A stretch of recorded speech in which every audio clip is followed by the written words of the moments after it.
An easy victory for Australia in the end. By 5 wickets, they've completely outplayed Sri Lanka in all departments. Batting, bowling, they've done really well. Sri Lanka on the course of getting 300.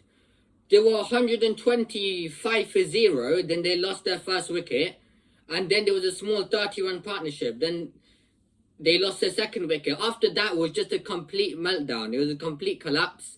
It reminded me when Pakistan surrendered against India. After Babar Azam was out, Pakistan just said, okay, that's it, we're going to surrender. And Pakistan ended up with just 191 on the board. So Sri Lanka just copied Pakistan today.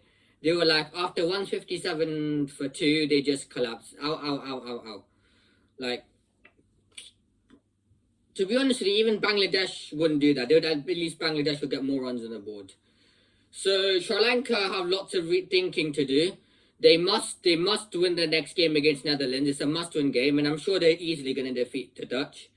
But I'm not going to rule out the Dutch though, because they can pull out surprises.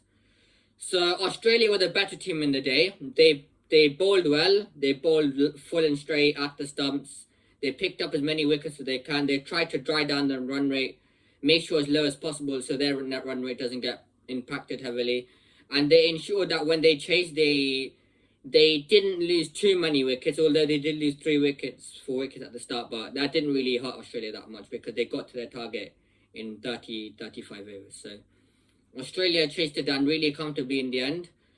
But this will do wonders to Australia's net run rate, because they're sitting 6th on the table, sixth or 7th on the table. So, and Sri Lanka are sitting like 9th on the table, just above Netherlands. But the reason why is because Sri Lanka's net run rate is less impacted by Netherlands. Netherlands have a net run rate of -1.8, Sri Lanka's -1.6. So yeah, even though Netherlands have lost only 2 games and Sri Lanka lost 3 games.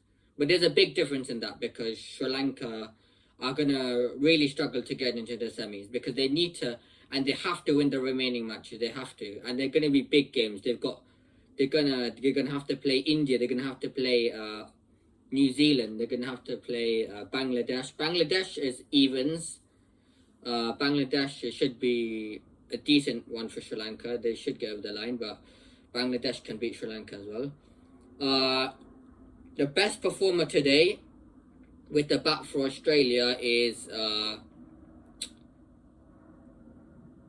Mitchell Marsh. He batted well.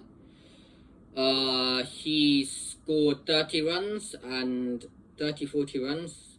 So he took the Sri Lankan bowlers to the cleaners. And it was just too easy for him.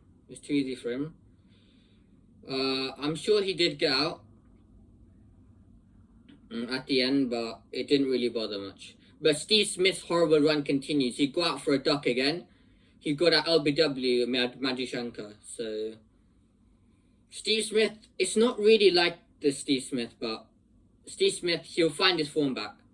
But overall, Sri Lanka need to improve if they want to have a chance of getting into the semi-finals. But Australia, they won their first game, and I'm sure they'll bounce back in the next game. So that's my video for today, and tomorrow I'll make a South Africa-Netherlands game preview. So see you guys for that review, and I hope you have a good day. See you soon.